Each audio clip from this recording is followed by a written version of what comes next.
लोकतंत्र च लोग वड्डे हुंदे ने। लोग जदों चाहण बंदा अर्श ते, लोग जदों चाहण बंदा फर्श ते। हैलीकाप्टर वाले 4 ट्रैक्टर ते बैठे देखे गए, पहलां कदे 4 ट्रैक्टर ते मियां बीवी देखे नहीं सीगे। एनडीए नालों नाता तोड़न का भी ऐलान, एक होर ड्रामा। मतलब अब पछताए क्या हुए जब मोदी चुग गया खेत। पता लगता है कि ये लोगों के प्रैशर नाल होया काम, ऊँ नहीं करने वाले सी। ये जो कैप्टन साहब कहते मैं लीड करने तैयार हाँ, आओ दिल्ली चलिए। कैप्टन साहब थोड़ा लेट नहीं हो गए तुसीं? ग्राम सभा के सर्वसम्मति ने पास होए हुए इन्होंने बिलों के विरुद्ध मते ने, वो बहुत बड़ा दस्तावेज। पंजाब इस वक्त किसान विरोधी बिलों की जिहड़ी अग है उहदे विच जल रहा है। जगह जगह धरने, प्रदर्शन, हड़तालां, रेलां जाम, होर तरह तरह के जिहड़े प्रोग्राम ने वो हर रोज़ ਵੱਖ-ਵੱਖ जथेबंदियां वालों जारी हो रहे हैं। और इसे दरम्यान जो 31 जथेबंदियां ने जो 25 तरीक को बंद का सੱਦਾ ਦਿੱਤਾ ਸੀ, जो कि पंजाब बंद तो भारत बंद तक तब्दील हो गया, तो वो कामयाब रहा। आम आदमी पार्टी ने उन्होंने सपोर्ट की। मैं खुद भवानीगढ़ जाके उन्होंने धरने के बह के आया, और मैं खुद उत्थे कह के भी आया मीडिया में कि जिथे मैनू बोलण वास्ते लोगों ने भेजा सी पार्लीमेंट, उत्थे मैं डट के इन्हां बिलों का विरोध करके आया। सो हुण लोग बोलण लग गए, बड़ी अच्छी गल है।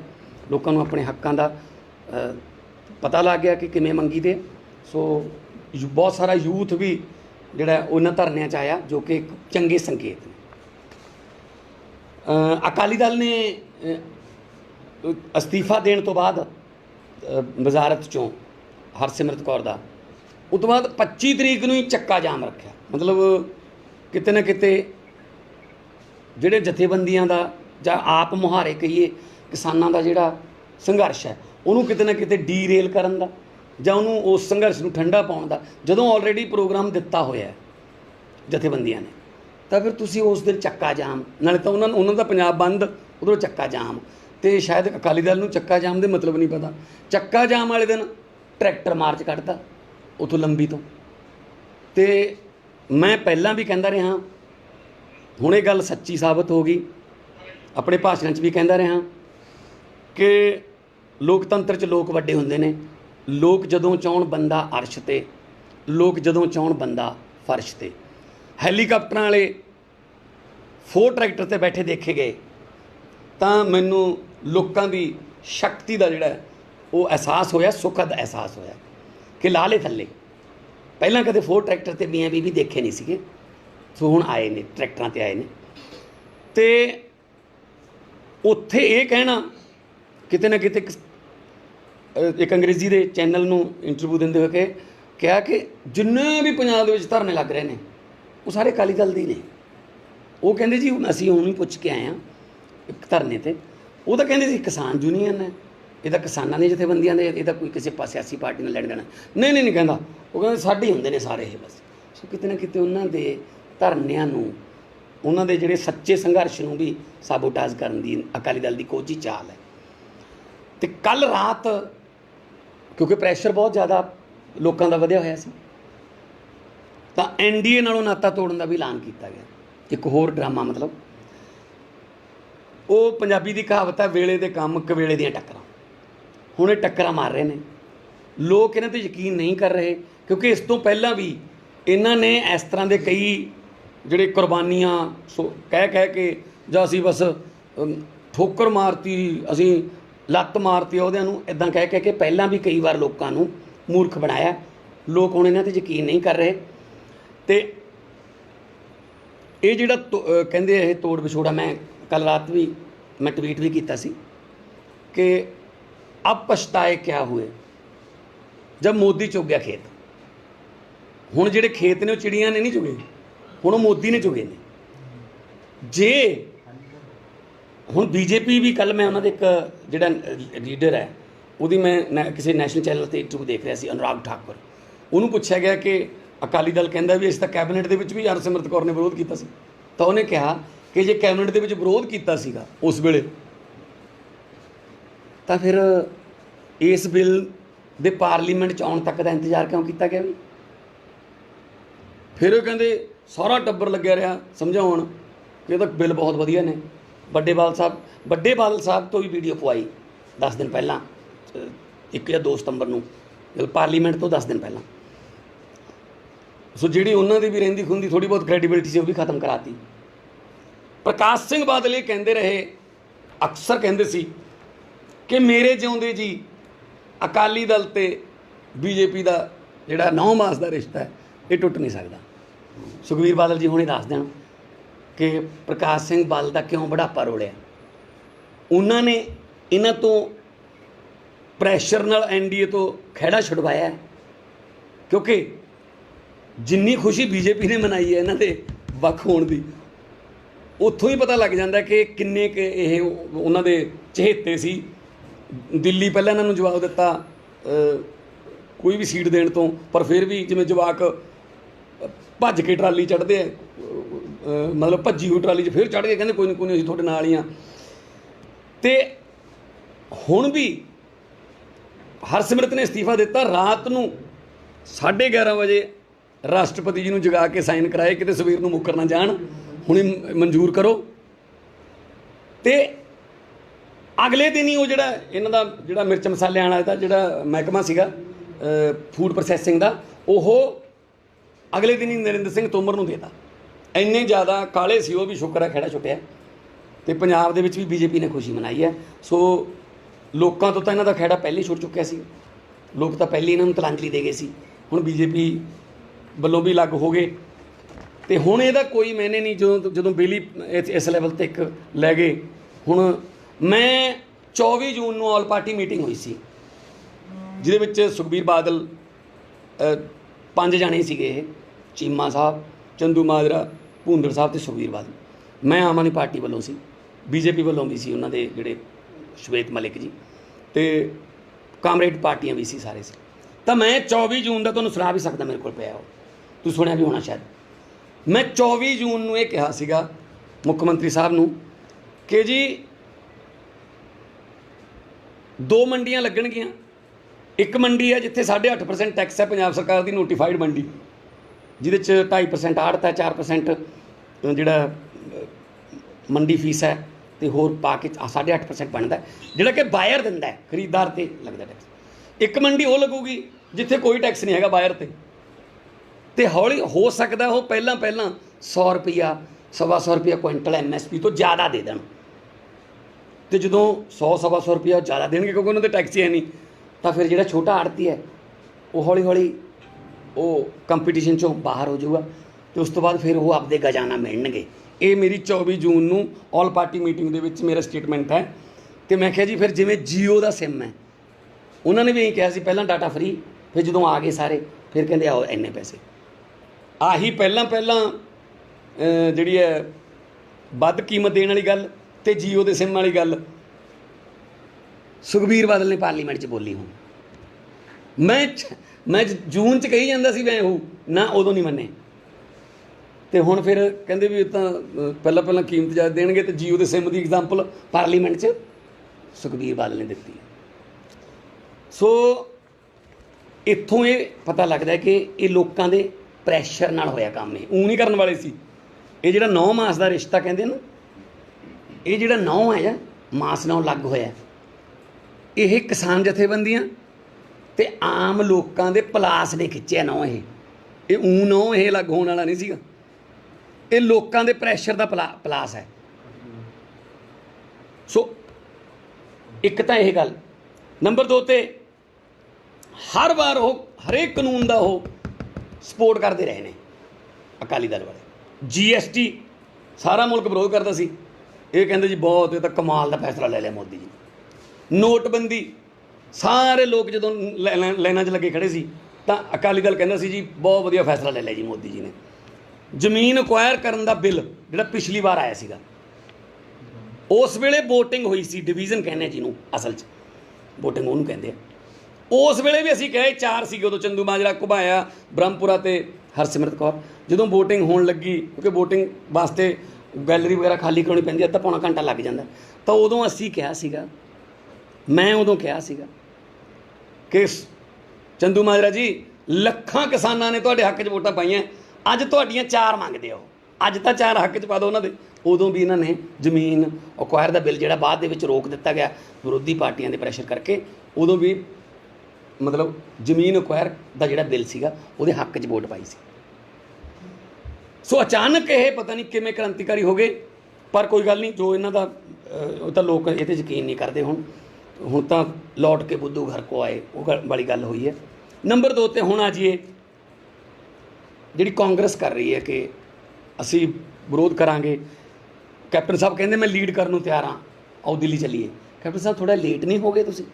24 ਜੂਨ ਵਾਲੀ ਜਿਹੜੀ ਆਲ ਪਾਰਟੀ ਮੀਟਿੰਗ ਸੀ ਉਹਦੇ ਵਿੱਚ ਵੀ ਇਹ ਮਤਾ ਸੀ, ਇੱਕ ਜਿਹੜਾ ਮਤਾ ਪਾਸ ਹੋਇਆ ਸੀ ਉੱਥੇ ਆਲ ਪਾਰਟੀ ਮੀਟਿੰਗ 'ਚ, ਉਹਦੇ ਵਿੱਚ ਇਹ ਕਲੌਜ਼ ਸੀ ਕਿ ਆਲ ਪਾਰਟੀ ਵਫਦ ਜਿਹੜਾ ਹੈ ਉਹ ਪ੍ਰਧਾਨ ਮੰਤਰੀ ਨੂੰ ਜਾ ਕੇ ਮਿਲੂਗਾ ਅਤੇ ਦੱਸੂਗਾ ਕਿ ਕਿਵੇਂ ਇਹ ਬਿੱਲ ਜਿਹੜਾ ਹੈ, ਜਿਹੜੇ ਆਰਡੀਨੈਂਸ ਨੇ ਇਹ ਕਿਸਾਨ ਵਿਰੋਧੀ ਨੇ।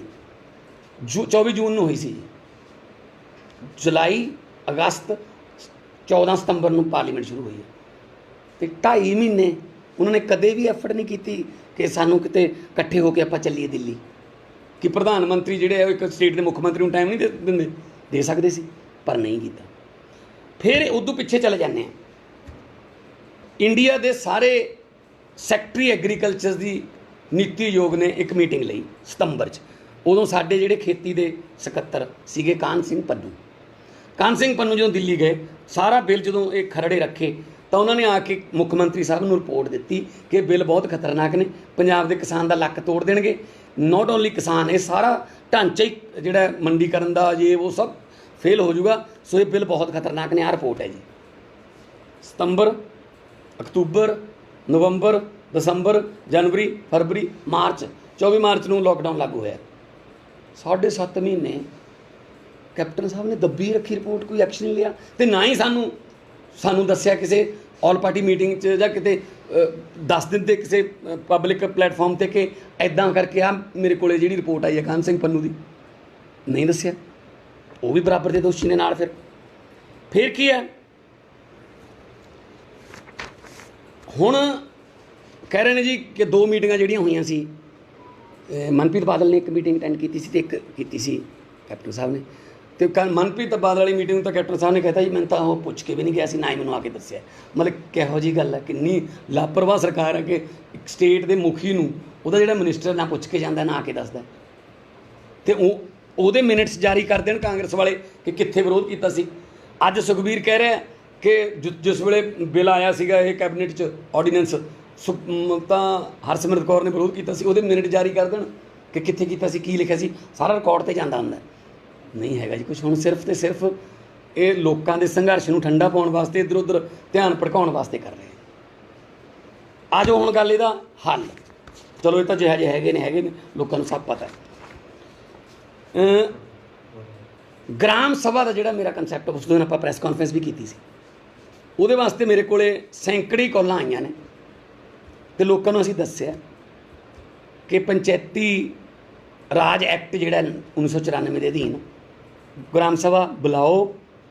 ਗ੍ਰਾਮ ਸਭਾ ਦੇ ਵਿੱਚ ਆਪਣੇ ਪਿੰਡ ਸੰਬੰਧੀ ਫੈਸਲੇ ਲੈਣ ਦਾ ਲੋਕਾਂ ਨੂੰ ਅਧਿਕਾਰ ਹੈ ਅਤੇ ਬੁਲਾਈਆਂ ਜਾ ਰਹੀਆਂ ਨੇ। 30 ਤਰੀਕ ਨੂੰ 10 ਵਜੇ ਘਰਾਚੋਂ ਗ੍ਰਾਮ ਸਭਾ ਹੋਊਗੀ, 8:30 ਵਜੇ ਸ਼ਾਹੜ ਪਿੰਡ ਦੀ ਗ੍ਰਾਮ ਸਭਾ ਹੋਊਗੀ, ਛਾਜਲੀ ਦੀ ਔਰ ਜੈਮਲ ਸਿੰਘ ਵਾਲੇ ਦੀ ਔਰ ਚੀਮਾ ਦੀ, ਹੋਰ ਬਹੁਤ ਸਾਰੇ ਪਿੰਡਾਂ ਨੇ ਗ੍ਰਾਮ ਸਭਾ ਦੇ ਮਤੇ ਜਿਹੜੇ ਨੇ ਉਹ ਪਾ ਕੇ।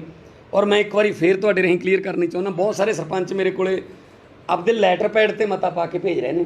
ਲੈਟਰ ਪੈਡ 'ਤੇ ਜਿਹੜਾ ਮਤਾ ਪਾਇਆ ਹੋਇਆ ਉਹਦੀ ਕੋਈ ਮਾਨਤਾ ਨਹੀਂ, ਉਹਨੂੰ ਤਾਂ BDO ਵੀ ਰੱਦ ਕਰ ਸਕਦਾ। ਉਹ ਪੰਚਾਇਤ ਦਾ ਮਤਾ ਹੈ।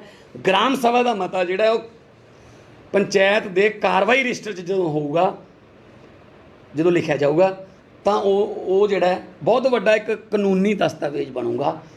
ਜਦੋਂ ਸੁਪਰੀਮ ਕੋਰਟ ਦੇ ਵਿੱਚ ਕੋਈ ਵੀ ਜਾਊਗਾ, ਚਾਹੇ ਕਿਸਾਨ ਜਥੇਬੰਦੀ ਜਾਂਦੀ ਹੈ, ਚਾਹੇ ਕੋਈ ਵੀ ਧੜਾ ਜਾਂਦਾ ਹੈ, ਤਾਂ ਉੱਥੇ ਉਹ ਕਹਿਣਗੇ ਜੀ ਲੋਕ ਵਿਰੋਧੀ ਕਾਨੂੰਨ ਹੈ, ਇਹਨੂੰ ਰੱਦ ਕਰਨ ਦਾ ਜਿਹੜਾ ਹੁਕਮ ਦਿੱਤਾ ਜਾਵੇ। ਤਾਂ ਸੁਪਰੀਮ ਕੋਰਟ ਪੁੱਛੂਗੀ ਜੀ ਕੀ ਤੁਹਾਡੇ ਕੋਲ ਸਬੂਤ ਹੈ ਲੋਕ ਵਿਰੋਧੀ ਹੈ। ਤਾਂ ਇਹ ਜਿਹੜੇ ਗ੍ਰਾਮ ਸਭਾ ਦੇ ਸਰਬਸੰਮਤੀ ਨਾਲ ਪਾਸ ਹੋਏ ਇਹਨਾਂ ਬਿੱਲਾਂ ਦੇ ਵਿਰੁੱਧ ਮਤੇ ਨੇ, ਉਹ ਬਹੁਤ ਵੱਡਾ ਇੱਕ ਦਸਤਾਵੇਜ਼ ਬਣਨਗੇ। ਔਰ ਲੋਕ ਬਹੁਤ ਘੱਟ ਜਾਣਕਾਰੀ ਸੀ, ਅਸੀਂ ਉਹਨਾਂ ਨੂੰ ਦੱਸ ਵੀ ਰਹੇ ਹਾਂ। ਪਾਰਟੀ ਪੱਧਰ ਤੋਂ ਉੱਪਰ ਉੱਠ ਕੇ ਗ੍ਰਾਮ ਸਭਾ ਬੁਲਾ ਕੇ ਇਹਦਾ ਆਪਾਂ ਹੱਲ ਕਰ ਸਕਦੇ ਹਾਂ। ਜਾਂ ਫਿਰ ਇੱਕ ਹੋਰ ਜਿਹੜਾ ਸੁਖਬੀਰ ਬਾਦਲ ਹੁਣ ਕਹਿ ਰਿਹਾ ਕਿ ਜੀ ਸਾਰੇ ਪੰਜਾਬ ਨੂੰ ਨੋਟੀਫਾਈਡ ਮੰਡੀ ਐਲਾਨ ਦਿੱਤਾ ਜਾਵੇ। ਸੁਖਬੀਰ ਬਾਦਲ ਜੀ ਤੁਸੀਂ ਕਿਉਂ ਨਹੀਂ ਐਲਾਨਿਆ? ਜਿਹੜਾ ਮੋਗੇ ਦੇ ਕੋਲੇ ਡਗਰੂ ਦਾ ਫਾਟਕ ਲੰਘ ਕੇ ਜਿਹੜਾ ਖੱਬੇ ਪਾਸੇ ਅੰਡਾਨੀਆਂ ਦਾ ਜਿਹੜਾ ਸਾਈਲੋ ਹੈ, ਉਹ ਕਦੋਂ ਬਣਿਆ ਸੀ? ਜਦੋਂ ਇਹਨਾਂ ਦੀ ਸਰਕਾਰ ਸੀ, ਅਕਾਲੀ ਦਲ ਤੇ ਬੀਜੇਪੀ ਦੀ। ਸੋ ਉਹਨਾਂ ਨੂੰ ਤਾਂ ਪਹਿਲਾਂ ਹੀ ਪਤਾ ਸੀ, ਬੜੀ ਲੰਬੀ ਪਲੈਨਿੰਗ ਨਾਲ ਚੱਲੇ ਨੇ ਉਹ ਕਿ ਆਹ ਕਾਨੂੰਨ ਅਸੀਂ ਪਾਸ ਕਰਾਉਣਾ। ਸੋ ਇਹ ਵੀ ਨਾਲ ਫਿਰ ਇਹਨਾਂ ਨੇ ਇਜਾਜ਼ਤ ਕਿਉਂ ਦਿੱਤੀ ਉਦੋਂ? ਸੋ ਇਹਨਾਂ ਦਾ ਕੋਈ ਪਲਾਨ ਨਹੀਂ, ਇਹ ਯੂ ਟਰਨ ਨਹੀਂ ਹੈਗਾ, ਇਹ ਤਾਂ ਓ ਟਰਨ 'ਚ ਫਸ ਕੇ ਐਂ ਫਿਰੀ ਜਾਂਦੇ ਆ, ਬਸ ਇੱਦਾਂ ਹੀ ਘੁੰਮੀ ਜਾਂਦੇ ਆ। ਉਹੀ ਇਹਨਾਂ ਦੇ ਲੀਡਰ ਨੇ ਜਿਹੜੇ ਸਿਫਤਾਂ ਕਰਦੇ ਸੀ, ਉਹੀ ਹੁਣ ਕਹਿੰਦੇ ਜੀ ਅਸੀਂ ਪਤਾ ਨਹੀਂ ਆਹ ਕਰਤਾ ਉਹ ਕਰਤਾ। ਸੋ ਮੈਂ ਤਾਂ ਇਹੀ ਕਹਿਣਾ ਚਾਹੂੰਗਾ ਤੁਹਾਡੇ ਜ਼ਰੀਏ ਕਿ ਜਿੱਥੋਂ ਤੱਕ ਹੋ ਸਕਿਆ ਆਮ ਆਦਮੀ ਪਾਰਟੀ ਜਿਹੜੀ ਹੈ ਇਸ ਬਿੱਲ ਦਾ ਰੋਕਣ ਦਾ ਕੋਈ ਵੀ ਕਾਨੂੰਨੀ ਜ਼ਰੀਆ ਮਿਲਦਾ ਹੋਇਆ, ਕਿਸੇ ਦਾ ਸੁਝਾਅ ਵੀ ਹੋਵੇ, ਅਸੀਂ ਉਹਨੂੰ ਵੀ ਵੈਲਕਮ ਕਰਾਂਗੇ। ਅਤੇ ਕੈਪਟਨ ਸਾਹਿਬ ਫੇਰ ਕਹਿਣਾ ਮੈਂ ਕਿ ਜਦੋਂ ਤੁਸੀਂ ਲੀਡ ਕਰਨਾ ਚਾਹੀਦਾ ਸੀ, ਅਸੀਂ ਤੁਹਾਨੂੰ ਕਿਹਾ ਸੀ ਤੁਸੀਂ ਚੱਲੋ, ਅਸੀਂ ਨਾਲ ਚੱਲਾਂਗੇ, ਉਦੋਂ ਤੁਸੀਂ ਕੀਤੀ ਨਹੀਂ। ਹੁਣ ਤਾਂ ਧੱਕੇ ਨਾਲ, ਤਾਨਾਸ਼ਾਹੀ ਤਰੀਕੇ ਨਾਲ ਉਹ ਜਿਹੜਾ ਪਾਸ ਕਰਾ ਕੇ ਉੱਥੋਂ ਰਾਜ ਸਭਾ ਅਤੇ ਲੋਕ ਸਭਾ 'ਚੋਂ, ਅਤੇ ਜ਼ੁਬਾਨੀ ਜਿਹੜੀ ਉਹਨਾਂ ਨੇ ਹਾਂ ਅਤੇ ਨਾ ਕਹਾਈ ਹੈ, ਅਤੇ ਉਹਦਾ ਮਤਲਬ ਤਾਂ ਹੁੰਦਾ ਹੀ ਹੈ। ਉਹ ਤਾਂ ਸਪੀਕਰ ਦੇਖਦਾ ਵੀ ਨਹੀਂ ਹੁੰਦਾ ਕਿ ਹਾਂ ਵਾਲੇ ਜ਼ਿਆਦਾ ਸੀ ਜਾਂ ਨਾ ਵਾਲੇ ਜ਼ਿਆਦਾ ਸੀ, ਉਹ ਤਾਂ ਪੜ੍ਹਨਾ ਹੁੰਦਾ ਉਹਨੇ, ਜਿਵੇਂ ਰਾਜ ਸਭਾ 'ਚ ਤੁਸੀਂ ਦੇਖਿਆ, ਇਸ ਤਰ੍ਹਾਂ ਲੋਕ ਸਭਾ 'ਚ ਹੋਇਆ। ਸੋ ਬਾਕੀ ਤੁਹਾਡਾ ਕੋਈ ਸਵਾਲ ਹੋਵੇ ਤਾਂ ਮੈਂ ਇੱਕ ਮਾਨ ਸਾਹਿਬ, ਇਹ ਜਿਸ ਤਰ੍ਹਾਂ ਗਠਬੰਧਨ ਤੋੜਿਆ ਹੈਗਾ ਬੀਜੇਪੀ ਨਾਲ, ਤਾਂ ਤੁਹਾਨੂੰ ਲੱਗਦਾ ਵੀ ਇਕੱਲਾ ਸੁਖਬੀਰ ਦਾ ਹੀ ਫੈਸਲਾ ਹੈ, ਇਹ ਪ੍ਰਕਾਸ਼ ਸਿੰਘ ਬਾਦਲ ਨਾਲ ਕੋਈ ਸਹਿਮਤੀ ਨਹੀਂ ਪ੍ਰਗਟ ਕੀਤੀ ਹੋਊਗੀ? ਦੇਖੋ ਇਹ ਤਾਂ ਉਹਨਾਂ ਦੇ ਟੱਬਰ ਨੂੰ ਪਤਾ ਹੋਊ, ਪਰ ਮੈਨੂੰ ਇੰਨਾ ਪਤਾ ਹੈ ਜੋ ਮਰਜ਼ੀ ਫੈਸਲਾ ਲਈ ਜਾਣਾ। ਉਹ ਸ਼ੇਰ ਤੇ ਆਜੜੀ ਵਾਲੀ ਗੱਲ ਹੋ ਗਈ। ਹੁਣ ਤਾਂ ਹਰ ਰੋਜ਼ ਆਜੜੀ ਕਹਿੰਦਾ ਸ਼ੇਰ ਆਇਆ ਸ਼ੇਰ ਆਇਆ। ਜਿਸ ਦਿਨ ਸ਼ੇਰ ਆਇਆ ਉਹਦੇ ਲੋਕ ਕਹਿੰਦੇ ਸੀਗੇ ਕਿ ਉਹ ਐਵੇਂ ਝੂਠ ਬੋਲਦਾ, ਕੋਈ ਸ਼ੇਰ ਨਹੀਂ ਆਇਆ ਹੋਣਾ। ਉਹੀ ਗੱਲ ਹੈ, ਹੁਣ ਤਾਂ ਸ਼ੇਰ ਆਇਆ ਦੀ ਗੱਲ ਹੈ ਇਹਨਾਂ ਦੀ। ਲੋਕ ਇਹਨਾਂ 'ਤੇ ਯਕੀਨ ਨਹੀਂ ਕਰਦੇ, ਅਤੇ ਹਜੇ ਵੀ NDA ਤੋਂ ਗੱਠਜੋੜ ਕਹਿੰਦਾ, ਮੈਂ NDA ਤੋਂ ਅਲੱਗ ਹੋ ਗਿਆ। ਬੀਜੇਪੀ ਦਾ ਨਾਂ ਹਜੇ ਵੀ ਨਹੀਂ ਲੈਂਦੇ, ਕਿਉਂਕਿ ਈਡੀਆਂ ਦਾ ਡਰ ਹੈ ਨਾ, ਕੁਛ ਬੜੀਆਂ ਫਾਈਲਾਂ ਪਈਆਂ ਇਹਨਾਂ ਦੇ ਜਿਹੜੇ ਕਾਲੇ ਕੰਮਾਂ ਦੀਆਂ। ਸੋ ਇਸ ਕਰਕੇ ਹਾਂ, ਪ੍ਰਕਾਸ਼ ਸਿੰਘ ਬਾਦਲ ਦੁਆਰਾ ਇਹ ਕਹਿਣਾ ਪਹਿਲਾਂ ਕਿ ਮੇਰੇ ਜਿਉਂਦੇ ਜੀ ਗੱਠਜੋੜ ਟੁੱਟ ਨਹੀਂ ਸਕਦਾ, ਅਤੇ ਉਹ ਪਤਾ ਨਹੀਂ ਤਾਂ ਉਹਨਾਂ ਨੂੰ ਪੁੱਛਿਆ ਹੋਊ, ਪਤਾ ਨਹੀਂ ਨਾ। ਅਤੇ ਮੈਨੂੰ ਤਾਂ ਲੱਗਦਾ ਵੀ ਇਹ ਮੈਂ ਪਹਿਲਾਂ ਵੀ ਕਹਿੰਦਾ ਰਿਹਾ, 1920 'ਚ ਅਕਾਲੀ ਦਲ ਸ਼ੁਰੂ, 2019 'ਚ ਖਤਮ। 99 ਸਾਲ ਦਾ ਪਟਾ ਸੀ। ਆ ਜਿਹੜੇ ਛੋਟੇ ਮੋਟੇ ਹਿਸਾਬ ਕਿਤਾਬ 'ਚ ਰਹਿੰਦੇ ਨੇ, ਉਹ ਹੁਣ ਹੋ ਹੀ ਜਾਂਦੇ ਨੇ। 99 ਸਾਲ ਦਾ ਪਟਾ ਖਤਮ। ਸੁਖਬੀਰ ਬਾਦਲ ਦਾ ਕਹਿੰਦਾ ਕਿ ਸਾਡੇ ਤੋਂ ਪੁੱਛਿਆ ਨਹੀਂ ਗਿਆ, ਅਸੀਂ ਕਿਸਾਨਾਂ ਦੀ ਪਾਰਟੀ ਆ ਅਕਾਲੀ ਦਲ, ਅਸੀਂ ਖੁਦ ਕਿਸਾਨ ਆ, ਜਿਹਦੇ ਕਰਕੇ ਸਾਡੇ ਤੋਂ ਸਲਾਹ ਨਾ ਲੈਣ ਕਰਕੇ ਅਸੀਂ ਜਿਹੜਾ ਰਿਸ਼ਤਾ ਉਹ ਤੋੜ ਰਹੇ ਹਾਂ ਗਠਬੰਧਨ। ਤੇ ਖੁਦ ਹੀ ਤਾਂ ਨਰਿੰਦਰ ਸਿੰਘ ਤੋਮਰ ਨੂੰ ਲਿਆ ਕੇ ਪ੍ਰੈਸ ਕਾਨਫਰੰਸ ਕਰਾਉਂਦੇ ਸੀ। ਖੁਦ ਹੀ ਸੁਖਬੀਰ ਬਾਦਲ ਨਰਿੰਦਰ ਸਿੰਘ ਤੋਮਰ ਦਾ ਲੈਟਰ ਜਾਰੀ ਕਰ ਰਹੇ ਨੇ, ਖੁਦ ਹੀ ਕਹਿ ਰਹੇ ਨੇ ਮੈਂ ਅਮਿਤ ਸ਼ਾਹ ਨੂੰ ਵੀ ਮਿਲ ਲਿਆ, ਅਤੇ ਉਹਨਾਂ ਨੇ ਮੈਨੂੰ ਛੋਟ ਹੀ ਦਿੱਤੀ MSP ਦੀ। ਅਤੇ ਜੇ ਨਹੀਂ ਪੁੱਛਿਆ ਗਿਆ ਉਸ ਵੇਲੇ ਦੱਸ ਦਿੰਦੇ ਕਿ ਸਾਨੂੰ ਪੁੱਛਿਆ ਨਹੀਂ ਗਿਆ, ਉਸ ਵੇਲੇ ਅਸਤੀਫਾ ਦੇ ਦਿੰਦੇ, ਉਸ ਵੇਲੇ NDA ਛੱਡ ਦਿੰਦੇ। ਅਤੇ ਹੁਣ ਤਾਂ ਜਦੋਂ ਉਹਨਾਂ ਨੂੰ ਪਤਾ ਲੱਗਿਆ, ਜਦੋਂ ਬੋਰਡ ਲਾਏ ਯੂਨੀਅਨਾਂ ਨੇ, ਜਥੇਬੰਦੀਆਂ ਨੇ ਕਿ ਭਾਈ ਪਿੰਡਾਂ 'ਚ ਨਾਅਰਾ ਜਦੋਂ ਉਹਨਾਂ ਨੇ ਲਿਖ ਕੇ ਲਾਤਾ ਕਿ ਜਿਹੜਾ ਇਸ ਬਿੱਲ ਦੇ ਵਿੱਚ ਕਿਸਾਨਾਂ ਦੇ ਹੱਕ 'ਚ ਖੜੂ ਉਹੀ ਪਿੰਡਾਂ 'ਚ ਵੜੂ, ਜਦੋਂ ਆਹ ਨਾਅਰਾ ਲੱਗ ਗਿਆ, ਉਦੋਂ ਫਿਰ ਇਹਨਾਂ ਨੂੰ ਹੱਥਾਂ ਪੈਰਾਂ ਦੀਆਂ ਪਈਆਂ ਨੇ। ਮਾਨ ਸਾਹਿਬ, ਤੁਹਾਨੂੰ ਨਹੀਂ ਲੱਗਦਾ ਕਿ ਹੁਣ ਜਿਹੜੀ ਬੀਜੇਪੀ ਹੈ, ਬੀਜੇਪੀ ਨਾਲ ਪਹਿਲਾਂ ਵੀ ਇਹਨਾਂ ਦੀ ਇੱਕ ਖੜਕਦੀ ਰਹੀ ਹੈਗੀ, ਪਹਿਲਾਂ ਵੀ ਉਹ ਕਹਿੰਦੇ ਰਹੇ ਸੀ ਅਸੀਂ ਹਾਂ, ਪਰ ਹੁਣ ਇਹ ਕਹਿ ਰਹੇ ਨੇ ਕਿ ਬੀਜੇਪੀ ਜਿਹੜੀ ਪੰਜਾਬ ਦੇ ਵਿੱਚ ਸਿਰਫ ਅਕਾਲੀ ਦਲ ਕਰਕੇ ਜਿੱਤੀ ਸੀ, ਪਰ ਹੁਣ ਬੀਜੇਪੀ ਦੇ ਜਿਹੜੇ ਕੁਝ ਨੇਤਾ ਨੇ ਉਹ ਇੱਥੋਂ ਤੱਕ ਕਹਿ ਰਹੇ ਨੇ ਕਿ ਅਸੀਂ ਨਰਿੰਦਰ ਮੋਦੀ ਨੂੰ ਗੁਜ਼ਾਰਿਸ਼ ਕਰਦੇ ਹਾਂ ਕਿ ਜਿਹੜੀ ਇਹਨਾਂ ਦੇ ਖਿਲਾਫ ਜਾਂਚ ਹੈ ਉਹ ਹੋਰ ਤੇਜ਼ ਕੀਤੀ ਜਾਵੇ। ਇਹਨਾਂ ਨੇ ਪੰਜਾਬ ਦੇ ਨੌਜਵਾਨਾਂ ਨੂੰ ਨਸ਼ਾ ਲਾਇਆ ਹੈਗਾ, ਇੱਥੋਂ ਤੱਕ ਉਹਨਾਂ ਨੇ ਕਹਿ ਦਿੱਤਾ ਕਿ ਜਿਹੜੇ 100 ਸਾਲ ਤੋਂ ਸਿੱਖਾਂ ਦੇ ਨਹੀਂ ਹੋ ਸਕੇ ਉਹ ਸਾਡੇ ਕਿੱਥੋਂ ਹੋਣਗੇ। ਨਹੀਂ, ਦੇਖੋ ਗੱਲ ਇਹ ਹੈ ਕਿ ਜਦੋਂ 2014 'ਚ ਲੋਕ ਸਭਾ ਹੋਈ ਤਾਂ ਅਰੁਣ ਜੇਤਲੀ ਜੀ ਨੂੰ ਇਹ ਕਹਿਣਾ ਪਿਆ ਬਿਕਰਮਜੀਤ ਮਜੀਠੀਆ ਨੂੰ ਕਿ ਤੁਸੀਂ ਕਿਰਪਾ ਕਰਕੇ ਘਰੋਂ ਬਾਹਰ ਨਾ ਨਿਕਲਿਓ, ਕਿਉਂਕਿ ਜਦੋਂ ਤੁਸੀਂ ਆਉਂਦੇ ਹੋ ਲੋਕ ਨੈਗੇਟਿਵਿਟੀ ਫੈਲਾਉਂਦੇ ਨੇ ਅਤੇ ਲੋਕ ਸਾਨੂੰ ਗਾਲਾਂ ਕੱਢਦੇ ਆ। ਤਾਂ ਮਜੀਠੀਏ ਨੂੰ ਪ੍ਰਚਾਰ ਦੇ ਵਿੱਚੋਂ ਰੋਕਿਆ ਸੀਗਾ, ਠੀਕ ਹੈ ਜੀ। ਅਤੇ ਐਡਾ ਵੱਡਾ ਲੀਡਰ ਉਹਨਾਂ ਦਾ ਅਰੁਣ ਜੇਤਲੀ, ਉਹ ਹਰਾਤਾ ਤਾਂ ਉਹਨੇ ਜਾ ਕੇ ਰਿਪੋਰਟ ਇਹੀ ਦਿੱਤੀ ਜੀ ਉੱਥੇ ਇਹਨਾਂ ਨੂੰ ਲੋਕ ਨਫ਼ਰਤ ਕਰਦੇ ਆ। ਅੰਮ੍ਰਿਤਸਰ ਤੋਂ ਫਿਰ ਹਰਦੀਪ ਪੁਰੀ ਇਸ ਵਾਰ ਹਰਾ ਕੇ ਭੇਜਤਾ, ਉਹਨੇ ਵੀ ਇਹੀ ਕਿਹਾ ਜੀ ਉੱਥੇ ਬਹੁਤ ਨਫ਼ਰਤ ਕਰਦੇ ਆ। ਸੋ ਬੀਜੇਪੀ ਕਹਿੰਦੀ ਅਸੀਂ ਤੁਹਾਡੇ ਕਰਕੇ ਹਾਰਦੇ ਰਹੇ ਹਾਂ ਕਿ ਸਾਡੀ ਵੋਟ ਤਾਂ ਤੁਹਾਨੂੰ ਪੈ ਜਾਂਦੀ ਹੈ, ਤੁਹਾਡੇ ਵਾਲੀ ਸਾਨੂੰ ਨਹੀਂ ਪੈਂਦੀ। ਸੋ ਇਸ ਕਰਕੇ ਕਿਤੇ ਨਾ ਕਿਤੇ ਹੁਣ ਜਿਹੜੇ ਪਤੀਲੇ ਦੇ ਵਿੱਚ ਕੋਈ ਸਬਜ਼ੀ ਹੋਈ ਹੈ ਨਹੀਂ, ਉਹਦੇ ਤੋਂ ਕੀ ਉਮੀਦ ਕਰਾਂਗੇ ਆਪਾਂ ਕਿ ਉਹ ਤੜਕਾ ਲੱਗ ਜਾਊਗਾ, ਜਾਂ ਕੋਈ ਉਹ ਪਤੀਲਾ ਜਿਹੜਾ ਹੈ ਉਹ 'ਚੋਂ ਸਾਨੂੰ ਕੋਈ ਕੜਛੀ ਕਿਸੇ ਨੂੰ ਧਾਰੀ ਦੇਣ ਜੋਗੇ ਵੀ ਹੈਗੇ ਨੇ, ਜਦੋਂ ਆਪਦੇ ਕੋਲ ਤਾਂ ਹੈ ਨਹੀਂ ਕੁਛ ਉਹਨਾਂ ਕੋਲੇ।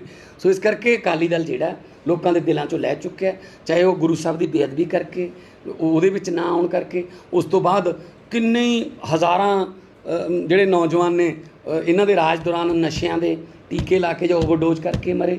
ਫਿਰ ਈਡੀ ਦੇ ਵਿੱਚ ਜਾਂਚ ਦੇ ਵਿੱਚ ਕੋਆਪਰੇਟ ਨਹੀਂ ਕਰ ਰਹੇ ਜਿਹੜੇ ਇਹਨਾਂ ਦੇ ਜਿਹੜੇ ਨਾਮ ਆਉਂਦੇ ਲੀਡਰਾਂ ਦੇ। ਸੋ ਕਿਤੇ ਨਾ ਕਿਤੇ ਬੀਜੇਪੀ ਜਿਹੜੀ ਹੈ ਉਹ ਪੰਜਾਬ ਦਾ ਯੂਨਿਟ ਜਿਹੜਾ ਉਹ ਇਸ ਗੱਲੋਂ ਸ਼ਾਇਦ ਖੁਸ਼ ਹੈ ਕਿ ਸਾਡਾ ਖਹਿੜਾ ਛੁੱਟ ਗਿਆ ਇਹਨਾਂ ਨੂੰ। ਤੁਹਾਨੂੰ ਮੰਨਦਾ ਹੁਣ ਕਾਰਵਾਈ ਹੋਊਗੀ, ਬੀਜੇਪੀ ਕਾਰਵਾਈ ਕਰੂਗੀ, ਸੀਬੀਆਈ ਈਡੀ ਦੇ ਜਿਹੜੇ ਰੁਕੇ ਹੋਏ ਸੀ ਕਿਉਂਕਿ ਕਿਸਾਨ ਸੀਗੀ ਉਦੋਂ ਦਾ ਪਹਿਲਾਂ ਤਾਂ। ਦੇਖੋ ਜੀ, ਜੇ ਕਰਨੀ ਤਾਂ ਵੈਸੇ ਪਹਿਲਾਂ ਚਾਹੀਦੀ ਸੀ, ਕਾਨੂੰਨ ਤੱਕ ਆਪਦਾ ਕੰਮ ਕਰਨਾ ਚਾਹੀਦਾ, ਪਰ ਹੁਣ ਸ਼ਾਇਦ ਇਹੀ ਗੱਲਾਂ ਕਰਕੇ ਇਹ ਉਹਨਾਂ ਨੂੰ ਬਾਂਹ ਮਰੋੜ ਕੇ ਪਹਿਲਾਂ ਫੈਸਲੇ ਕਰਾਉਂਦੇ ਰਹੇ ਨੇ ਕਿ ਤੁਹਾਡੀ ਆਹ ਫਾਈਲ ਪਈ, ਆਹ ਫਾਈਲ ਪਈ ਹੈ। ਅਤੇ ਜੇ ਕਿਤੇ ਕਾਰਵਾਈ ਹੋਵੇ ਤਾਂ ਪੰਜਾਬ ਦੇ ਲੋਕਾਂ ਨੂੰ ਤਾਂ ਰਾਹਤ ਹੀ ਮਿਲੂਗੀ ਕਿ ਘੱਟੋ ਘੱਟ ਦੁੱਧ ਦਾ ਦੁੱਧ ਅਤੇ ਪਾਣੀ ਦਾ ਪਾਣੀ ਤਾਂ ਹੋਣਾ ਚਾਹੀਦਾ। ਮਾਨ ਸਾਹਿਬ ਜਿਹੜਾ ਇਹਨਾਂ ਨੇ ਇਹ ਝੋਨੇ ਦੀ ਜਿਹੜੀ ਖਰੀਦ ਸੀ ਕਿ 1 ਅਕਤੂਬਰ ਨੂੰ ਉਹਦੀ ਕੇਂਦਰ ਨੇ ਪਹਿਲਾਂ ਹੀ 26 ਤੋਂ ਸ਼ੁਰੂ ਕਰਵਾਤੀ, ਉਹਦੇ ਮਾਇਨੇ ਕੀ? ਬਸ ਉਹ ਵੀ ਇਹੀ ਹੈ ਕਿ ਇਹ ਭਟਕ ਜਾਣ ਕਿਸਾਨ ਦਾ ਸੰਘਰਸ਼ ਜਿਹੜਾ ਕਿਸਾਨਾਂ ਦਾ, ਉਹ ਭਟਕ ਜੇ ਆਪਣੇ ਉਸ ਤੋਂ। ਅਤੇ ਹੁਣ ਉੱਥੇ ਜਿਹੜੇ ਨੇ ਪ੍ਰਾਈਵੇਟ ਪਲੇਅਰ ਹੀ ਖਰੀਦ ਰਹੇ ਨੇ, ਸਰਕਾਰੀ ਏਜੰਸੀਆਂ ਤਾਂ ਅਜੇ ਆਈਆਂ ਹੀ ਨਹੀਂ, ਠੀਕ ਹੈ ਨਾ। ਸੋ ਇਸ ਕਰਕੇ ਇਹ ਕਿਤੇ ਨਾ ਕਿਤੇ ਡੀਰੇਲ ਕਰਨਾ ਜਾਂ ਜਿਸ ਤਰੀਕੇ ਨਾਲ ਜਿਸ ਆਪ ਮੁਹਾਰੇ ਲੋਕ ਚੱਲ ਕੇ ਗਏ ਨੇ, ਅਤੇ ਪਹਿਲੀ ਵਾਰ ਬਹੁਤ ਲੰਬੇ ਸਮੇਂ ਬਾਅਦ ਪੰਜਾਬ ਦੇ ਵਿੱਚ ਇੱਕ ਲੋਕ ਲਹਿਰ ਬਣੀ ਹੈ ਜਿਹਦਾ ਸੰਬੰਧ ਇਕੱਲਾ, ਮੈਂ ਫੇਰ ਕਹਿਣਾ ਦੁਬਾਰਾ, ਇਹ ਇਕੱਲਾ ਕਿਸਾਨ ਵਿਰੋਧੀ ਨਹੀਂ ਹੈਗਾ, ਇਹ ਦੁਕਾਨ ਵਿਰੋਧੀ ਵੀ ਹੈ। ਇਹ ਦਾਤੀਆਂ ਕਈਆਂ ਦੇ ਦੰਦੇ ਕੱਢਣ ਵਾਲਿਆਂ ਦੇ ਵੀ ਰੁਜ਼ਗਾਰ ਜਿਹੜੇ ਉਹ ਬੰਦ ਹੋਣਗੇ, ਇਹ ਸਪੇਅਰ ਪਾਰਟ ਦੀਆਂ ਦੁਕਾਨਾਂ ਵਾਲਿਆਂ ਦੇ ਰੁਜ਼ਗਾਰ ਵੀ ਬੰਦ ਹੋਣਗੇ, ਆੜਤੀਆਂ ਦੇ ਲੱਖਾਂ ਮੁਨੀਮ ਜਿਹੜੇ ਉਹ ਬੇਰੁਜ਼ਗਾਰ ਹੋਣਗੇ, ਅਤੇ ਟਰਾਂਸਪੋਰਟਰ ਬੇਰੁਜ਼ਗਾਰ ਹੋਣਗੇ, ਅਤੇ ਪੱਲੇਦਾਰ ਬੇਰੁਜ਼ਗਾਰ ਹੋਣਗੇ। ਈਵਨ ਇੱਥੋਂ ਤੱਕ ਝਾਰ ਖਰੀਦਣ ਵਾਲੇ ਗਰੀਬ ਜਿਹੜੇ ਝਾਰ ਕਹਿੰਦੇ ਨੇ ਜਿਹੜਾ ਬਚਿਆ ਖੁਚਿਆ ਹੁੰਦਾ, ਉਹ ਖਰੀਦ ਕੇ ਅਤੇ ਉਹਦੇ 'ਚੋਂ ਜਿਹੜਾ ਉਹਨੂੰ ਮਿਹਨਤ ਕਰਕੇ ਉਹਨੂੰ ਝਾਰ ਕੇ ਉਹ ਬਣਾਉਂਦੇ, ਜਿਹੜਾ ਜਿੰਨੀ ਵੀ ਉਹਨਾਂ ਦੀ ਫਸਲ ਬਣਦਾ ਜਿਹੜਾ ਅਨਾਜ ਉਹ ਵੇਚ ਕੇ ਗੁਜ਼ਾਰਾ ਕਰਦੇ, ਉਹ ਵੀ ਖਤਮ ਹੋ ਜਾਣਗੇ। ਅੰਬਾਨੀਆਂ ਅਡਾਨੀਆਂ ਦੇ ਸਾਈਲੋ ਵੱਡੇ ਵੱਡੇ ਜਿਹੜੇ ਲੱਖਾਂ ਮੀਟ੍ਰਿਕ ਟਨ ਉਹਦੇ ਵਿੱਚ ਸਟੋਰ ਹੋ ਸਕਦਾ, ਉੱਥੇ ਕੀ ਪਤਾ ਲੱਗੂਗਾ? ਮਤਲਬ ਉੱਥੇ ਮੇਲੇ 'ਚ ਅਮਰੂਦਾਂ ਨੂੰ ਕਿਸੇ ਨੇ ਨਹੀਂ ਪੁੱਛਣਾ, ਸਾਰੇ ਬੇਰੁਜ਼ਗਾਰ ਹੋਣਗੇ ਸਾਰੇ। ਮਾਨ ਸਾਹਿਬ, ਇਹ ਕਰੋਨਾ ਮਹਾਮਾਰੀ ਚੱਲੀ ਹੈਗੀ ਹੈ, ਤਾਂ ਹੁਣ ਇਹ ਦੇਖਿਆ ਗਿਆ ਚਾਹੇ ਉਹ ਕਿਸਾਨ ਹੋਣ ਚਾਹੇ ਰਾਜਨੀਤਿਕ ਪਾਰਟੀਆਂ ਹੋਣ, ਐਡੇ ਐਡੇ ਇਕੱਠ, ਖੁਦ ਜਿਹੜੀ ਕਾਂਗਰਸ ਸਰਕਾਰ ਹੈ ਉਹ ਵੀ ਬਹੁਤ ਵੱਡੇ ਇਕੱਠ ਕਰ ਰਹੀ ਹੈਗੀ ਹੈ, ਤਾਂ ਹੁਣ ਲੱਗਦਾ ਵੀ ਕੋਈ ਕਰੋਨਾ ਦਾ ਕੋਈ ਡਰ ਨਹੀਂ, ਖਤਮ ਨਹੀਂ ਲੱਗ ਗਿਆ? ਦੇਖੋ ਪਤਾ ਕੀ ਹੈ, ਜਿਹੜਾ ਪੰਜਾਬ ਦੇ ਲੋਕ ਹੈ ਉਹ ਕਹਿੰਦੇ ਸਾਨੂੰ ਕਰੋਨਾ ਤੋਂ ਨਾ ਡਰ ਨਹੀਂ ਲੱਗ ਰਿਹਾ ਜਿੰਨਾ ਸਾਨੂੰ ਆਰਡੀਨੈਂਸਾਂ ਤੋਂ ਲੱਗ ਰਿਹਾ। ਜਦੋਂ ਕਿਸਾਨ ਨੂੰ ਇਹ ਪਤਾ ਲੱਗ ਗਿਆ ਕਿ ਮੇਰੀ ਤਾਂ ਜ਼ਮੀਨ ਹੀ ਗਈ, ਤਾਂ ਉਹਦੇ ਵਾਸਤੇ ਕੀ ਫਿਰ ਰਹਿ ਗਿਆ ਜੀ? ਸੋ ਇਸੇ ਕਰਕੇ ਲੋਕ ਆਪ ਮੁਹਾਰੇ ਨਿਕਲੇ ਨੇ। ਅਤੇ ਜੇ ਕਰੋਨਾ, ਇੱਕ ਪਾਸੇ ਤਾਂ ਕਹਿੰਦੇ ਜੀ ਕਰੋਨਾ ਗੌਰਮੈਂਟ ਜਿਹੜੀ ਮੋਦੀ ਗੌਰਮੈਂਟ ਹੈ, ਸੋਸ਼ਲ ਡਿਸਟੈਂਸਿੰਗ ਦਾ ਖਿਆਲ ਰੱਖੋ ਜੀ, ਸਕੂਲ ਹਜੇ ਤੱਕ ਖੋਲ੍ਹੇ ਨਹੀਂ ਹੈ ਜੀ, ਜਿਮ ਥੋੜ੍ਹੇ ਬਹੁਤ ਖੋਲ੍ਹੇ ਨੇ, 50% 'ਤੇ ਬੱਸਾਂ ਚੱਲਣਗੀਆਂ ਜੀ ਕਰਕੇ, ਅਤੇ ਦੂਜੇ ਪਾਸੇ ਬਿਹਾਰ ਦੀ ਇਲੈਕਸ਼ਨ ਅਨਾਊਂਸ ਕਰਤੀਆਂ। ਤਾਂ ਮਤਲਬ ਜਦੋਂ ਤੱਕ ਕੋਈ ਸਟੇਟ ਦੇ ਵਿੱਚ ਜੇ ਇਲੈਕਸ਼ਨਾਂ ਹੋ ਸਕਦੀਆਂ ਨੇ, ਇਸ ਲੈਵਲ 'ਤੇ ਰੈਲੀਆਂ ਹੋਣਗੀਆਂ ਅਤੇ ਲੋਕਾਂ ਨਾਲ ਜਿਹੜਾ ਮੇਲ ਜੋਲ ਹੋਊਗਾ ਜਾਂ ਪ੍ਰਚਾਰ ਕਰਨਗੇ, ਫਿਰ ਵੋਟਾਂ ਪਾਉਣ ਆਉਣ ਲੋਕ, ਅਤੇ ਉਦੋਂ ਕੋਈ ਕਰੋਨਾ ਨਹੀਂ। ਅਤੇ ਜਦੋਂ ਲੋਕਾਂ ਨੇ ਕੋਈ ਸੰਘਰਸ਼ ਕਰਨਾ ਹੋਵੇ, ਕੋਈ ਸਰਕਾਰ ਦੀਆਂ ਕੋਈ ਨੀਤੀਆਂ ਦਾ ਵਿਰੋਧ ਕਰਨਾ ਹੋਵੇ, ਉਦੋਂ ਕਹਿੰਦੇ ਨੇ ਕਰੋਨਾ 144 ਲੱਗ ਗਈ, ਆ ਤੁਹਾਡੇ 'ਤੇ ਪਰਚੇ ਕਰ ਦਾਂਗੇ 188 ਦੇ। ਸੋ ਇਸ ਕਰਕੇ ਪੰਜਾਬ ਦੇ ਲੋਕਾਂ ਨੂੰ ਕਰੋਨਾ ਨਾਲੋਂ ਜ਼ਿਆਦਾ ਖਤਰਾ ਇਹਨਾਂ ਕਾਲੇ ਕਾਨੂੰਨਾਂ ਤੋਂ ਹੈ ਜਿਹਦੇ ਵਿਰੁੱਧ ਉਹ ਲੜ ਰਹੇ ਨੇ। ਔਰ ਜਦੋਂ ਵੀ ਹੁਣ ਫਿਊਚਰ ਦੇ ਵਿੱਚ ਭਵਿੱਖ ਦੇ ਵਿੱਚ ਕੋਈ ਕਿਸਾਨ ਜਥੇਬੰਦੀ ਜਿਹੜੀ ਹੈ, 31 ਜਥੇਬੰਦੀਆਂ ਇਕੱਠੀਆਂ ਹੋਈਆਂ ਨੇ, ਕੋਈ ਵੀ ਪ੍ਰੋਗਰਾਮ ਦੇਣਗੇ, ਅਸੀਂ ਆਪਦਾ ਪ੍ਰੋਗਰਾਮ ਉਸ ਦਿਨ ਦਾ ਜੇ ਸਾਡਾ ਪਹਿਲਾਂ ਵੀ ਸਾਡਾ ਕਿਤੇ ਕੋਈ ਅਨਾਊਂਸ ਕੀਤਾ ਹੋਇਆ ਉਹਨੂੰ ਕੈਂਸਲ ਕਰਕੇ ਅਸੀਂ ਉਹਨਾਂ ਦਾ ਸਾਥ ਦੇਵਾਂਗੇ। ਅਸੀਂ ਉਹਨਾਂ ਦੇ ਸੰਘਰਸ਼ ਦੇ ਵਿੱਚ ਰੋੜਾ ਨਹੀਂ ਬਣਦੇ, ਅਸੀਂ ਉਹਨਾਂ ਦੇ ਸੰਘਰਸ਼ ਦੇ ਵਿੱਚ ਪੌੜੀ ਬਣਾਂਗੇ ਤਾਂ ਕਿ ਉਹਨਾਂ ਦਾ ਸੰਘਰਸ਼ ਹੋਰ ਉੱਚਾ ਜਾ ਸਕੇ, ਹੋਰ ਜਿਹੜਾ ਉਹ ਆਪਦੇ ਧੜੱਲੇਦਾਰ ਤਰੀਕੇ ਨਾਲ ਆਪਦੀ ਗੱਲ ਜਿਹੜੀ ਹੈ ਤਾਂ ਤੱਕ ਪਹੁੰਚਾ ਸਕੇ। ਜਿਸ ਤਰ੍ਹਾਂ ਦਾ ਪੰਜਾਬ 'ਚ ਸੰਘਰਸ਼ ਚੱਲ ਰਿਹਾ ਹੈਗਾ, ਤੁਹਾਨੂੰ ਲੱਗਦਾ ਵੀ ਕੇਂਦਰ ਸਰਕਾਰ ਪਿੱਛੇ ਹਟੂਗੀ? ਹਟ ਸਕਦੀ ਜੀ, ਬੜੇ ਵੱਡੇ ਸੰਘਰਸ਼ਾਂ ਨੇ, ਬੜੇ ਵੱਡੀਆਂ ਸਰਕਾਰਾਂ ਦੇ ਮੂੰਹ ਮੋੜੇ ਨੇ, ਇਹ 'ਚ ਕਿਹੜੀ ਗੱਲ ਹੈ? ਲੋਕਾਂ ਨਾਲ ਹੀ ਸਰਕਾਰਾਂ ਬਣਦੀਆਂ ਨੇ। ਸੋ ਜਿਸ ਤਰੀਕੇ ਨਾਲ ਵਿਰੋਧ ਚੱਲ ਰਿਹਾ ਹੈ, ਨਰਿੰਦਰ ਮੋਦੀ ਜੀ ਨੂੰ ਸੰਬੋਧਨ ਵੀ ਕਰਨਾ ਪੈ ਗਿਆ ਅਤੇ MSP ਬਾਰੇ ਵੀ ਦੱਸਣਾ ਪੈ ਰਿਹਾ, ਮਿਨਿਸਟਰਾਂ ਨੂੰ ਸਫਾਈਆਂ ਦੇਣੀਆਂ ਪੈ ਰਹੀਆਂ ਨੇ, ਤਾਂ ਇਹਨਾਂ ਨੂੰ ਲੋਕਾਂ ਦੇ ਰੋਹ ਅੱਗੇ ਝੁਕਣਾ ਪਊ। ਕਿਸਾਨ ਯੂਨੀਅਨਾਂ ਨੇ ਬੰਦ ਕਰਤਾ ਵੀ ਕੋਈ ਵੀ ਪੋਲੀਟੀਕਲ ਪਾਰਟੀ ਆ ਕੇ ਉਹਦੇ ਭਾਸ਼ਣ ਨਹੀਂ ਦੇਊਗੀ, ਸ਼ਾਮਲ ਹੋ ਸਕਦਾ, ਉਹਨੂੰ ਕਿਸ ਤਰ੍ਹਾਂ ਦੇਖਦੇ ਹੋ? ਵੀ ਵਧੀਆ ਪਾਰਟੀਆਂ ਨਕਾਰਤੀਆਂ ਉਹਨਾਂ ਨੇ। ਨਹੀਂ, ਵਧੀਆ ਗੱਲ ਹੈ, ਮੈਂ ਤਾਂ ਕਹਿੰਦਾ ਵਧੀਆ ਗੱਲ। ਉਹ ਜਿਹੜੇ ਕਿਸਾਨ ਯੂਨੀਅਨ, ਮੈਂ ਉਸ ਦਿਨ ਭਵਾਨੀਗੜ੍ਹ ਵੀ ਇਹ ਗੱਲ ਕਹੀ ਸੀ ਕਿ ਜਿਹੜੇ ਪੋਲੀਟੀਕਲ ਪਾਰਟੀਆਂ ਨੇ, ਜਿਵੇਂ ਆਮ ਆਦਮੀ ਪਾਰਟੀ ਨੇ, ਸਾਨੂੰ ਉੱਥੇ ਬੋਲਣ ਵਾਸਤੇ ਭੇਜਿਆ ਜੀ, ਉੱਥੇ ਅਸੀਂ ਬੋਲਿਆ ਏ। ਹੁਣ ਇੱਥੇ ਆ ਕੇ ਅਸੀਂ ਆਪਦਾ ਅੱਡ, ਫਿਰ ਉਹ ਜਿਵੇਂ ਅਕਾਲੀ ਦਲ ਨੇ ਉਸ ਦਿਨ ਕੀਤਾ ਸੀ, ਆਪਦਾ ਅਲੱਗ ਤੰਬੂ ਗੱਡ ਲਈਏ, ਫਿਰ ਉੱਥੇ ਬੋਲੀਏ। ਸੋ ਕਿਸਾਨ ਯੂਨੀਅਨ ਦਾ ਅਸੀਂ ਸਾਥ ਦੇਵਾਂਗੇ। ਅਸੀਂ ਚਾਹੇ ਸਾਨੂੰ 10 ਮਿੰਟ ਲਈ ਉੱਥੇ ਬੈਠਣ ਲਈ ਬੁਲਾ ਲੈਣ, ਠੀਕ ਹੈ, ਜੇ ਉਹਨਾਂ ਦਾ ਫੈਸਲਾ ਹੈ। ਮੈਂ ਉਸ ਦਿਨ ਵੀ ਕਿਹਾ ਸੀ ਕਿ ਮੈਂ ਨਹੀਂ ਬੋਲੂੰਗਾ, ਮੈਂ ਜਿੱਥੇ ਬੋਲਣਾ ਸੀ ਉੱਥੇ ਬੋਲਿਆ। ਜਦੋਂ ਲੋਕ ਹੀ ਬੋਲਣ ਲੱਗ ਗਏ ਜੀ ਤਾਂ ਫਿਰ ਉੱਥੇ ਜ਼ਰੂਰੀ ਥੋੜ੍ਹੀ ਹੈ ਕਿ ਪੋਲੀਟੀਕਲ ਪਾਰਟੀ ਦੇ ਕਿਸੇ ਲੀਡਰ ਦੇ ਬੋਲੇ ਬਿਨਾਂ ਸੰਘਰਸ਼ ਨਹੀਂ ਹੁੰਦੇ। ਸੰਘਰਸ਼ ਜਿਹੜੇ ਲੋਕਾਂ ਨੇ ਆਪ ਬਣਾਏ ਨੇ। ਇਹਨੇ ਟਰੈਕਟਰ ਫੂਕੇ ਜੀ, ਅੰਬਾਲਾ ਫੂਕਿਆ। ਇਹ ਗੱਲ ਦੇਖੋ, ਇਹ ਮੈਂ ਗਲਤ ਗੱਲ ਕਹੂੰਗਾ। ਟਰੈਕਟਰ ਫੂਕ ਕੇ ਤੁਸੀਂ ਕਿਹੜਾ ਸੰਘਰਸ਼ ਨੂੰ ਕਿਹੜਾ ਰੂਪ ਦੇਣਾ ਚਾਹੁੰਦੇ ਹੋ? ਠੀਕ ਹੈ ਨਾ। ਇੱਕ ਪਾਸੇ ਤੁਸੀਂ ਕਹਿੰਦੇ ਹੋ ਟਰੈਕਟਰ ਜਿਹੜਾ ਉਹ ਜੱਟ ਦਾ ਪੁੱਤ ਹੁੰਦਾ, ਅਤੇ ਦੂਜੇ ਪਾਸੇ ਕੋਈ ਪਿਓ ਆਪਣੇ ਪੁੱਤ ਨੂੰ ਅੱਗ ਲਾਉਂਦਾ। ਪੁੱਤ ਨੂੰ ਬਚਾਉਣ ਵਾਸਤੇ ਉਹ ਆਪਦੇ ਕਸ਼ਟ ਝੱਲ ਲੂਗਾ, ਪਰ ਇਹ ਕੋਈ ਖਬਰ ਬਣਾਉਣੀ ਜਾਂ ਕੋਈ ਇਸ ਤਰ੍ਹਾਂ ਇਹੋ ਜਿਹਾ ਕਰਨਾ, ਇਹ ਮੈਂ ਇਹਦੇ ਹੱਕ 'ਚ ਨਹੀਂ ਹੈਗਾ। ਟਰੈਕਟਰ ਫੂਕਣਾ ਜਿਹੜਾ ਉਹ ਕੋਈ ਸੰਘਰਸ਼ ਦਾ ਹਿੱਸਾ ਨਹੀਂ ਹੋਣਾ ਚਾਹੀਦਾ। ਇਹ ਤਾਂ ਸਿਰਫ ਉਹੀ ਪੋਲੀਟੀਕਲ ਕੋਈ ਸਟੰਟਬਾਜ਼ੀ ਹੈ। ਅਸੀਂ ਇਹਦੇ ਖਿਲਾਫ ਹਾਂ। ਮਾਨ ਸਾਹਿਬ, ਜਿੱਥੇ ਅੱਜ ਕਿਸਾਨ ਬਹੁਤ ਮਾੜੇ ਹਾਲਾਤਾਂ 'ਚੋਂ ਗੁਜ਼ਰਦਾ ਪਿਆ ਹੈ ਤੇ ਉਹਨਾਂ ਦੀ ਇੱਕੋ ਸੋਚ ਹੈ ਵੀ ਇਹ 3 ਜਿਹੜੇ ਆਰਡੀਨੈਂਸ ਪਾਸ ਹੋ ਗਏ ਇਹ ਕਿਸ ਤਰੀਕੇ ਨਾਲ ਰੱਦ ਹੋਣ। ਤੁਸੀਂ ਦਾਅਵਾ ਕਰ ਰਹੇ ਹੋ ਵੀ ਜੇ ਪਿੰਡਾਂ ਦੇ ਵਿੱਚ ਗ੍ਰਾਮ ਪੰਚਾਇਤ ਬਣਾਈ ਜਾਵੇ, ਗ੍ਰਾਮ ਸਭਾ ਬਣਾਈ ਜਾਵੇ ਤੇ ਉਹਨਾਂ ਨੂੰ ਸਮਰਥਨ ਦਿੱਤਾ ਜਾਵੇ, ਕਿ ਇਹ ਯਕੀਨਨ ਹੈ ਵੀ ਇਹ ਚੀਜ਼ ਰੱਦ ਹੋ ਸਕਦੀ ਹੈ ਜੀ? ਇਹ ਬਹੁਤ ਵੱਡਾ ਜੀ ਐਕਟ ਹੈ ਜਿਹਦੇ ਵਿੱਚ ਡੈਮੋਕ੍ਰੇਸੀ ਦੀ ਜੜ ਹੈ ਇਹ ਗ੍ਰਾਮ ਸਭਾ। ਠੀਕ ਹੈ ਨਾ। ਜਿਵੇਂ ਦੇਖੋ ਮੋਦੀ ਦੀ ਗਵਰਨਮੈਂਟ ਹੈ ਤੇ ਜਿਹੜੇ ਬਿੱਲ ਆਉਂਦੇ ਨੇ ਜਾਂ ਕਾਨੂੰਨ ਪਾਸ ਕਰਾਉਣੇ ਨੇ ਜਾਂ ਡਿਸਕਸ਼ਨ ਕਰਨਾ ਉਹਦੇ ਵਾਸਤੇ ਪਾਰਲੀਮੈਂਟ ਹੈ। ਪੰਜਾਬ ਦੇ ਵਿੱਚ ਕਾਂਗਰਸ ਦੀ ਗਵਰਨਮੈਂਟ ਹੈ, ਪਰ ਬਿੱਲ ਪਾਸ ਕਰਨੇ ਨੇ, ਡਿਸਕਸ਼ਨ ਕਰਨਾ ਨੇ, ਉਹਦੇ ਵਾਸਤੇ ਵਿਧਾਨ ਸਭਾ ਹੈ। ਬਿਲਕੁਲ ਉਸੇ ਤਰ੍ਹਾਂ ਜਿਹੜਾ ਪੰਚਾਇਤ ਹੈ ਪਿੰਡ ਦੀ ਉਹ ਸਰਕਾਰ ਹੈ ਤੇ ਗ੍ਰਾਮ ਸਭਾ ਪਾਰਲੀਮੈਂਟ ਹੈ। ਸੋ ਪੇਂਡੂ ਪਾਰਲੀਮੈਂਟ ਹੈ। ਜੇ ਉੱਥੇ ਬਹੁਮਤ ਦੇ ਨਾਲ ਇਸ ਜਿਹੜੇ ਐਕਟ ਦੇ ਵਿਰੁੱਧ ਜਿਹੜਾ ਲੋਕ ਮਤਾ ਪਾਉਂਦੇ ਨੇ, ਸਾਈਨ ਕਰਦੇ ਨੇ, ਤਾਂ ਬਹੁਤ ਵੱਡਾ ਕਾਨੂੰਨੀ ਦਸਤਾਵੇਜ਼ ਬਣਦਾ ਹੈ ਇਸ ਐਕਟ ਨੂੰ ਚੈਲੰਜ ਕਰਨ ਦਾ ਤੇ ਇਸ ਐਕਟ ਨੂੰ ਕਾਨੂੰਨੀ ਤੌਰ ਤੇ ਰੋਕਣ ਦਾ, ਤੇ ਲੋਕਾਂ ਨੂੰ ਆਪਦੀ ਸ਼ਕਤੀ ਦਾ ਵੀ ਪਤਾ ਲੱਗੂਗਾ। ਬਹੁਤ ਸਾਰੇ ਪਿੰਡਾਂ 'ਚ ਤਾਂ ਇਹੀ ਨਹੀਂ ਪਤਾ ਕਿ ਗ੍ਰਾਮ ਸਭਾ ਹੁੰਦੀ ਕੀ ਹੈ। ਸੋ ਸਰਪੰਚ ਜਿਹੜਾ ਉਹ ਵਿਸ਼ੇਸ਼ ਜਿਹੜਾ ਇਜਲਾਸ ਹੈ ਉਹ ਭਾਵੇਂ 1 ਮਹੀਨੇ 'ਚ 3 ਬੁਲਾ ਲੇ। ਸੋ ਇਹ ਸਰਪੰਚ ਜਿਹੜਾ ਨੋਟਿਸ ਦੇ ਕੇ ਬੁਲਾ ਸਕਦਾ। ਜੇ ਕਿਸੇ ਪਿੰਡ ਦਾ ਸਰਪੰਚ ਨਹੀਂ ਮੰਨਦਾ, ਰੱਬ ਨਾ ਕਰੇ ਇੱਦਾਂ ਦਾ ਕੋਈ ਹੋਊਗਾ ਸਰਪੰਚ, ਜੇ ਨਹੀਂ ਕਹਿੰਦਾ ਮੈਂ ਨਹੀਂ ਬੁਲਾਉਂਦਾ, ਤਾਂ ਉਸ ਪਿੰਡ ਦੇ 20% ਵੋਟਰ ਯਾਨੀ ਕਿ 5ਵਾਂ ਹਿੱਸਾ ਲਿਖ ਕੇ ਦੇ ਦੇਣ ਵੀਡੀਓ ਨੂੰ ਕਿ ਅਸੀਂ ਗ੍ਰਾਮ ਸਭਾ ਬੁਲਾਉਣੀ ਚਾਹੁੰਦੇ ਹਾਂ। ਤਾਂ ਵੀਡੀਓ ਨੂੰ ਮਹੀਨੇ ਦੇ ਅੰਡਰ ਭਾਵੇਂ ਉਹ ਅਗਲੇ ਦਿਨ ਬੁਲਾ ਲੇ, ਭਾਵੇਂ 15 ਦਿਨ ਬੁਲਾ ਲੇ, 30 ਦਿਨਾਂ ਦੇ ਅੰਡਰ ਗ੍ਰਾਮ ਸਭਾ ਬੁਲਾਉਣੀ ਪੈਂਦੀ ਹੈ। ਉਹਦੇ ਵਿੱਚੋਂ ਮਤੇ ਪਾਸ ਹੋ। ਮਾਨ ਸਾਹਿਬ, ਕਿੰਨੇ ਕੁ ਪੰਜਾਬ ਦੇ ਪਿੰਡਾਂ ਦੇ ਵਿੱਚੋਂ ਹੁਣ ਸਮਰਥਨ ਆ ਚੁੱਕਿਆ? ਮੇਰੇ ਕੋਲੇ ਹੁਣ ਤੱਕ 500 ਤੋਂ ਜ਼ਿਆਦਾ ਜਿਹੜੇ ਨੇ ਨੋਟਿਸ ਆ ਗਏ ਕਿ ਅਸੀਂ ਗ੍ਰਾਮ ਸਭਾ, ਕਿਸੇ ਨੇ 2 ਅਕਤੂਬਰ ਨੂੰ ਬੁਲਾ ਲਈ, ਕਿਸੇ ਨੇ 4 ਨੂੰ ਬੁਲਾ ਲਈ, ਘਰਾਚੋਂ 30 ਨੂੰ ਹੈ। ਤੇ 30 ਨੂੰ ਵੀ ਮੈਂ ਤੁਹਾਨੂੰ ਕਹੂੰਗਾ ਕਿ 30 ਨੂੰ ਤੁਸੀਂ ਉੱਥੇ 10 ਵਜੇ ਪਹੁੰਚੋ। ਮੈਂ ਜਾਊਂਗਾ, ਮੈਂ MP ਹਾਂ ਇੱਥੋਂ ਦਾ, ਤੇ ਉੱਥੇ ਪਹੁੰਚ ਕੇ ਆਪਾਂ ਦੇਖਾਂਗੇ ਕਿ ਗ੍ਰਾਮ ਸਭਾ ਦਾ ਜਿਹੜਾ ਫੈਸਲਾ ਉਹ ਕੀ ਹੁੰਦਾ। ਤੇ ਤੁਹਾਡੇ ਕੈਮਰੇ ਰਹੀ ਜੋ ਜਾਊਗਾ, ਲੱਖਾਂ ਲੋਕਾਂ ਨੂੰ ਹੋਰ ਵੀ ਪਤਾ ਲੱਗੂਗਾ। ਨਾਟ ਓਨਲੀ ਪੰਜਾਬ, ਇਹ ਕਾਨੂੰਨ ਤਾਂ ਸਾਰੇ ਮੁਲਕ ਦਾ। ਹਰਿਆਣਾ, ਰਾਜਸਥਾਨ ਤੋਂ ਵੀ ਮੈਨੂੰ ਫੋਨ ਆ ਰਹੇ ਨੇ ਕਿ ਅਸੀਂ ਕਿਵੇਂ ਬੁਲਾ ਸਕਦੇ ਹਾਂ ਗ੍ਰਾਮ ਸਭਾ।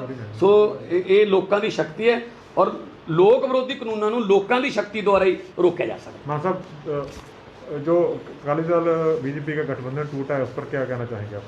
देखिए, अब तो ये एक महज एक ड्रामेबाजी है। अगर इस्तीफ़ा भी देना था हरसिमरत कौर ने और NDA से संबंध तोड़ने थे, तब तोड़ने चाहिए थे जब ये बिल, जब ये ऑर्डिनेंस जो है वो कैबिनेट में आया था। 3-4 महीने से पूरा बादल परिवार लोगों को ये समझा रहा है कि बिल बहुत अच्छे हैं, ये तो बिल बहुत अच्छे हैं, किसानों को फ़ायदा होगा। अचानक से लोगों के संघर्ष के सामने जब उनको झुकना पड़ा तो इस्तीफ़ा देके NDA से भी कह रहे हैं हम नाता तोड़ रहे हैं। लेकिन ये 9 मास का जो रिश्ता कह रहे थे ना, ये लोगों के प्रेशर से टूटा है।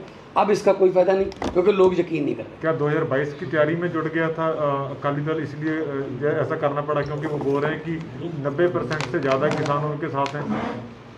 उनका क्या कहने को, तो पता नहीं क्या कह देते हैं। वो तो कह रहे हैं जब अमेरिका ने जापान पे बम फेंका था या तो तब धरती कांपी थी, या फिर जब हरसिमरत कौर ने इस्तीफ़ा दिया है तब धरती कांपी। अब अपने आप को वो बमों के साथ कंपेयर कर रहे हैं। इससे पहले भी सुखबीर बादल कह रहा था ऐसी सड़कें बना दूंगा कि बम फेंकते रहो टूटेगी नहीं, पानी पे बसें चला दूंगा।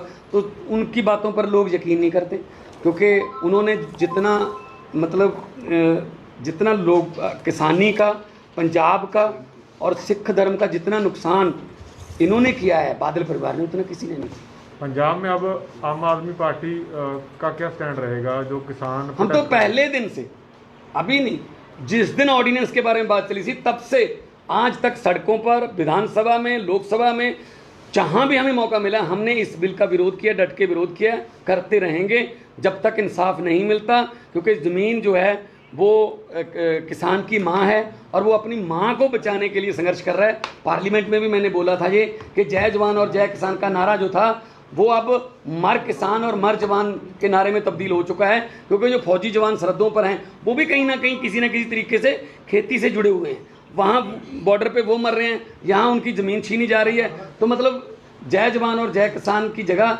ये मर जवान और मर किसान का नारा दे रहे हैं, जो बीजेपी के लिए बहुत समझ लिए उल्टी गिनती इनकी शुरू हो जाएगी, क्योंकि स्वामीनाथन की रिपोर्ट को लागू करने का वादा किया था लेकिन शांता कुमार की कमेटी की रिपोर्ट लागू कर दी, जो कि किसानों के लिए बहुत घातक है। भाजपा नई जमीन ढूंढेगी पंजाब में अब?